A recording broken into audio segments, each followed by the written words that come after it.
In this video, I'm going to show you exactly how I consistently kill distractions as a former military and current entrepreneur. And I'm going to show you what you can do as well. So let's get right into it. So, the problem that I've once faced um, with distractions as a Marine and an entrepreneur. So, back when I was a Marine, funnily enough, I spent a lot of my free time wasting time and potential with video games, pornography, doom scrolling, and that was actually a debilitating thing for me, um, especially in my early 20s, because whenever I would come back from, let's say, my duties as a Marine, coming back home, coming off of duty, it was just something I would distract myself with to escape with. Um, so I spent a lot of my time simply in my own bedroom. I was living with my mom at the time. I was in the reserves for further context, and was just consumed with all these distractions. And as a result, my mental health hit rock bottom. No, I isolated myself from my family. I no longer connected myself with the church as I used to when I was younger, and I had a lack of communities. I didn't involve myself with other sports, other communities, and it just affected me a lot. I isolated myself, and being the introverted person I am, I always thought to myself, I'm just introverted, so I need to stay in my room as long as possible. But in hindsight, it really affected my own health because I was constantly isolated and I didn't seek these relationships. And another result too was that I couldn't focus on what actually mattered. So being in the Marines as well, specifically, um, with these distractions, it would bleed into other aspects of my life for the military, for my family, um, for my own health and physical and mental health. So I was just honestly dopamine depleted at this point, where I would just wake up every day just scrolling on my phone. That was the first thing I would do in the morning. And by the time before I even hit the bed, I'm just playing video games, playing old school RuneScape for hours at night, almost by the sun when the sun comes up. So just, I couldn't focus on anything that genuinely mattered in my life. And as another result of this was that progress in life completely stalled. And by the time I got into business, on the business side, my progress completely stalled or regressed anyway because of these distractions. So I'm going to go through the steps that I've taken, showing a framework that I have followed, so that you can kill these distractions as well. And if you want a copy of this Google Doc and learn more about um, getting sorry about that. I did not update this. Um, Overcoming distractions. I'm going to be sharing this within my free community, Mental Momentum. You can click the link in the description to join. But anyway, back to the video. So the steps I have taken, I call this the MRE framework. And if you've heard of MRE in the military, it's called Meal Ready to Eat. And it's something we would eat for all day, every day, especially if we're on field operations. And yeah, not the best kind of food, but it's definitely caloric dense, and you'll uh, you'll be you'll probably be in trouble by the time you go to the bathroom. But I digress. The Emory framework. Instead of talking about meal ready to eat, we're going to be talking about mission for the first part of the framework. And that is generally your purpose. So the mission is something that you want to self-reflect on in your own life. So about your own core values, your desires, your past pains, and your problems that you've once faced. So for me, the pain of me being distracted, almost terminally distracted online, was something that was debilitating for me. And this is a problem that I have had to face for years. And in self-reflecting on that, this is, I feel like, a purpose for me because I've solved it in my own life, and I want to solve it for others. That's why I've built the community I have now, and done so for many months, especially throughout this year in 2025. But my primary focus has been trying to grow the community and help people with this problem. So another thing is to like determine your north star along the way. Once you have that self-reflection of your own values, desires, pains, and problems, you want to have that north star that you could look to. Something that's like very difficult to reach, say even a few decades down the road, but it's something that you aspire for. So for me, being able to reach up to 1 million people and helping them overcome the distractions of the modern world is something that I want to see happen in the world, because we're living in a new era of like technology and information and overconsumption, and it's something that I believe should be um, should be eradicated in this world, in my opinion. Um, but it's like it's something that I believe in, um, and also something that pulls you out of bed in the morning, outside of just your phone and scrolling. Right?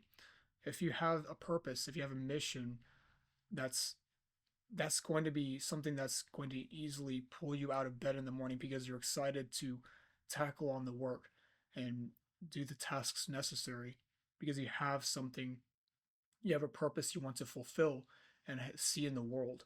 And this is what I do as well, because every time I wake up in the morning, I'm excited to tackle the work because I'm fulfilling a purpose, and it is something I get excited about every day. I mean, some days there's going to be some resistance, but generally speaking, I'm grateful and blessed to be doing the things that I'm doing every day. So it is something that you want to pull you out of bed in the morning to be able to tackle the day's work day in and day out. So that's a little bit about the mission. The R part of the framework is routine, and if you don't have a routine, if you don't have a structured part of your day, then distractions are inevitable. It's going to pull you left and right and center, and you're just not going to have that structure that we you need um, to move you forward. So one thing is to design your day around core tasks that solve today's problems, based around your purpose. So as an entrepreneur or a solopreneur, whatever you call yourself, you want to have your day designed around the core tasks that are going to solve the constraints of your business, the constraints of your personal life, etc. So think of this as your itinerary, your um, the task that you want to take care of each day. So for the job of an entrepreneur is to focus on key aspects of the business, such as, depending on where you're at in your stage, is to say attract people into your business, to your community, to whatever the case, to convert those people, those leads, into customers and clients, and then delivering for those customers and clients. And you want to design your day around those tasks based on where you're at. If you have um, certain problems that you need to fulfill within your day, so you can move the needle forward. And a good way to do this, if you aren't 100% clear of what tasks to do today, then it's a good idea to start writing out your tasks the night before. This is something that uh, I do a lot personally and have done within the military as well. In fact, when leadership presents our schedule upcoming for a field op, I wouldn't write the itinerary. They would give us a set of tasks that we need to take care of. That we have an hourly schedule of what gets done throughout the day. So, for example, 04 a.m. or 4 a.m. we have formation.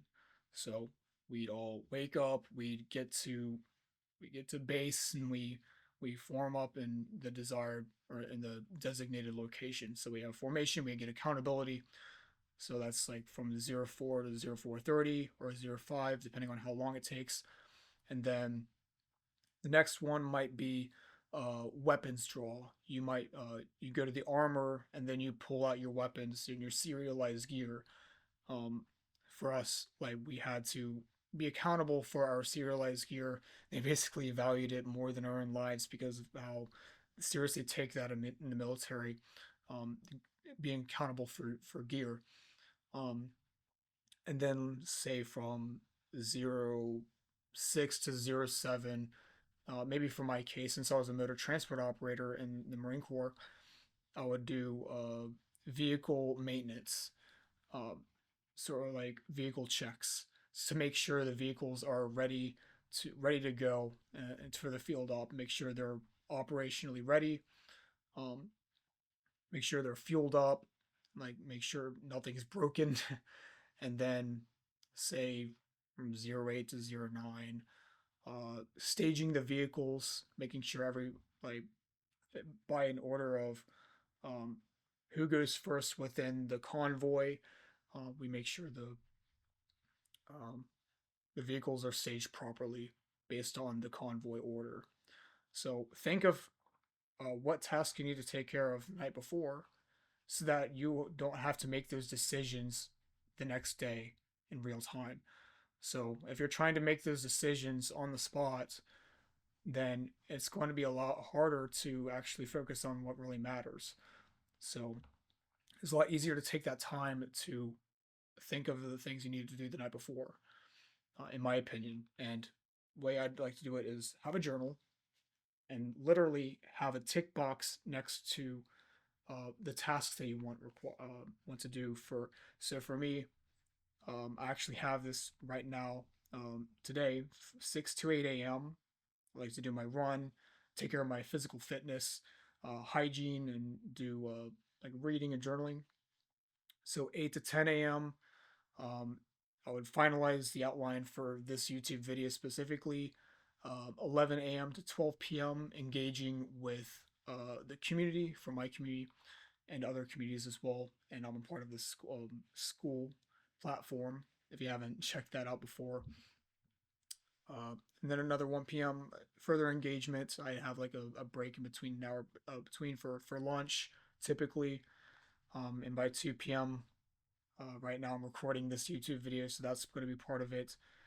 And then yeah, so these are the tasks that I write down. So planning your day, planning your tasks the night before. I know I've talked about this, try to hammer out the tasks a bit much, but um, I think it's important in my opinion. Another thing too is to stick to one task and try to see it fulfilled before moving on to the next. The reason for this is that you want to limit context switching as much as possible, especially in an online setting where it's going to be so easy to open up a dozen tabs, try to see what like like I guess like you have your phone with you, you scroll on your phone. If you have all these sorts of distractions, then it's going to pull you away from the task that you need to get done. Which is why I said write out your task the night before. It removes a lot of decision fatigue, which is another good topic to talk about.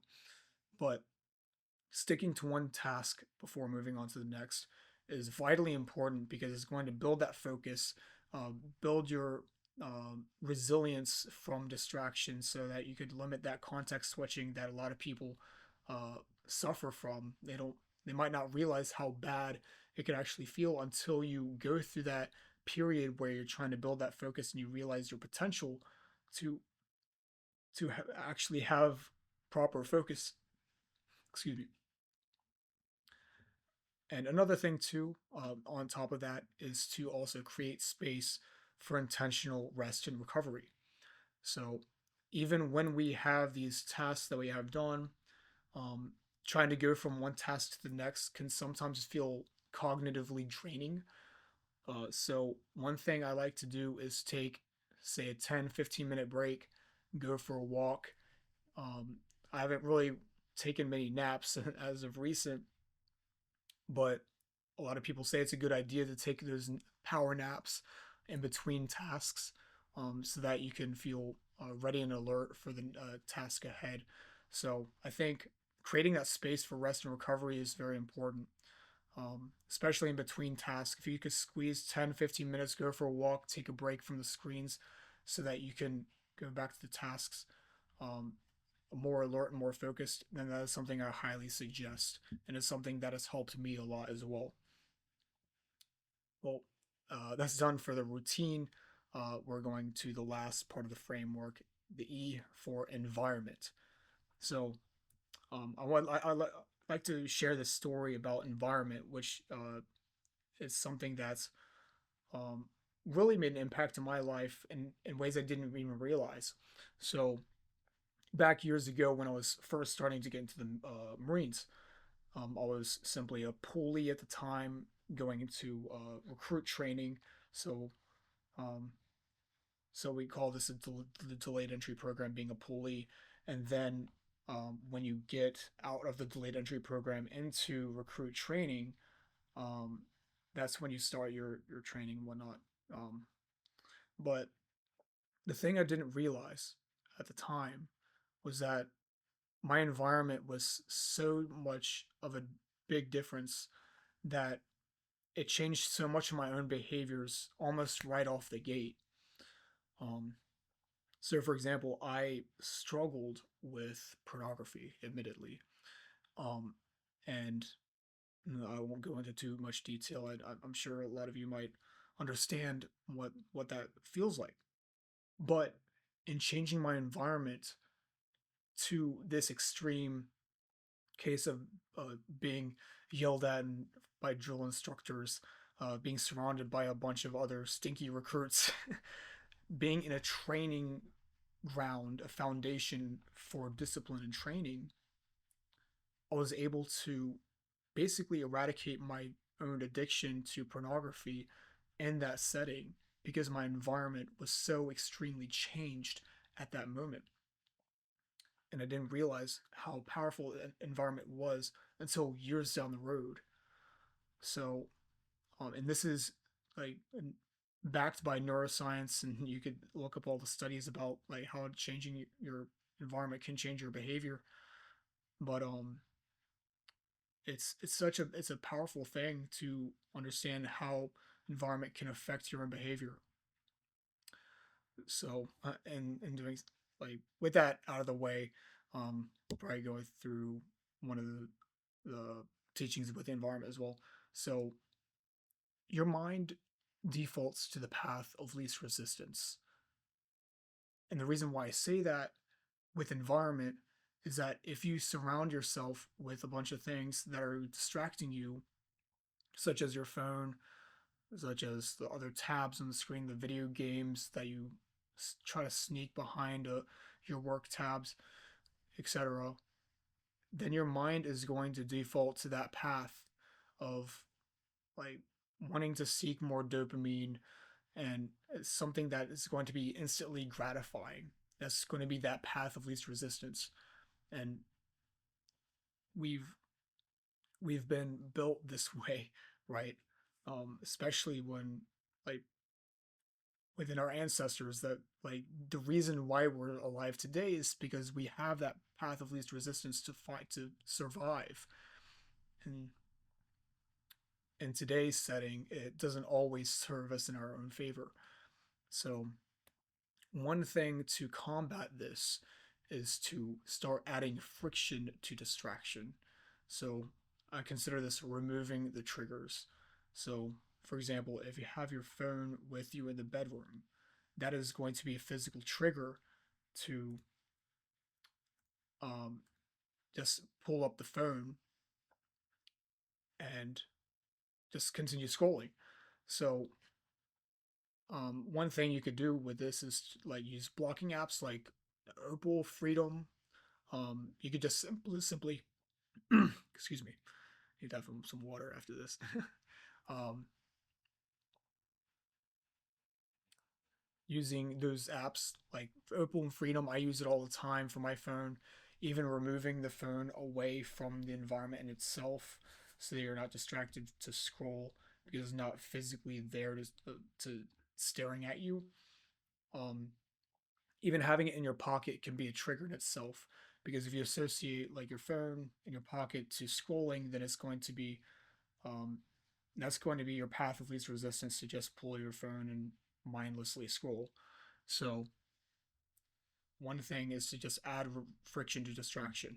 And back to the story of myself in recruit training, there was almost an infinite amount of friction to distraction. There was like no other choice. I had to either follow the training or just not do anything at all. And that wasn't really much of a choice. So it was a lot easier for me to get up at 4 in the morning, sleep at 8 p.m., wake up at 4 in the morning, do the trainings, even though it was painful at the time. Like a lot of days were very, very painful, but I didn't have any other alternatives. That was just the default. So what you could do in like the settings yourself within online, trying to add as much friction as possible to distraction. Another thing is remove friction to the work you need to do. A question you could start asking yourself is, how can I make this easier, simpler, more fun? Um, because if you start adding, like, it's if you already add friction to distraction, that in itself makes the work easier to do. But even if you can make the work even more easier to accomplish, say, there's one example like I like to say, like pairing two tasks together, or pairing something that's essential to what's enjoyable. So if you like listening to music, if you like classical music or jazz or lo-fi music, and combining it with doing outreach and reaching out your uh, to your leads to book them on a call or get them to clients. Maybe the fact that outreach in itself is daunting to you, make it easy, make it as simple as possible, make it enjoyable, so that you're more likely to book those calls and get those clients in the door. So like removing friction to the work. Another thing, I consider this a bonus, but very, very important, is to surround yourself with successful people that elevate you. And I consider this part of your environment because it's part of who you surround yourself with. It's not just your physical environment or your digital environment, it's the community environment, the people that you talk to, that you interact with on a daily basis, the communities you join, online or offline, the people you hang out. And a classic quote from Jim Rohn saying, I probably won't get this exactly, you are the average of the five people you spend the most time with. And like that is true for an online and an offline setting as well. Um, so for me, I genuinely want to surround myself with people that want to win, that want to succeed, not just in a monetary sense, but in other aspects of like their relationships. They want to have successful relationships. They want to be successful in their faith. They want to be successful in their family. They want to be successful in their business and their health. People that desire and have achieved great things. And you should want to surround yourself with those kind of people. And I do every day. And it has made a tremendous impact on my life, changing my people environment, the community aspect.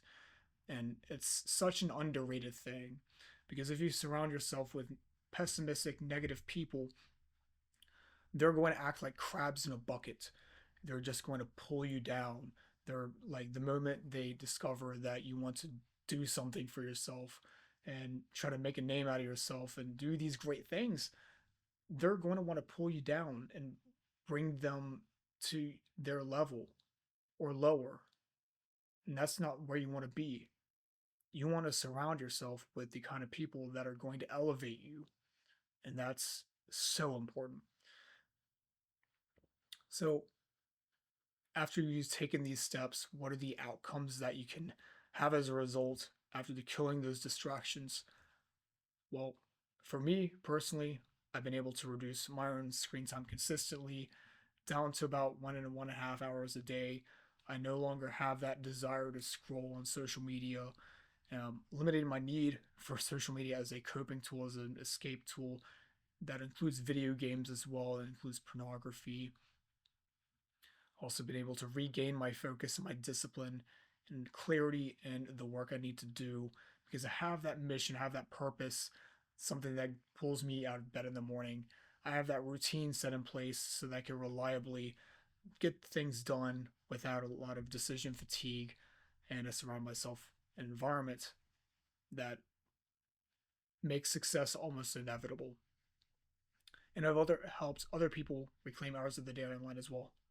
So if you want to have this sort of outcome yourself, I do currently have 5 spots open to work with me one on one to reclaim hours of your day. And if you're curious, there's a link to apply in the description. First come, first serve.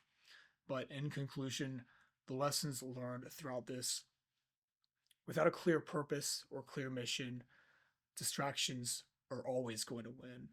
You don't want to let them win. You want to kill them. You want to eliminate them, eradicate them from your life.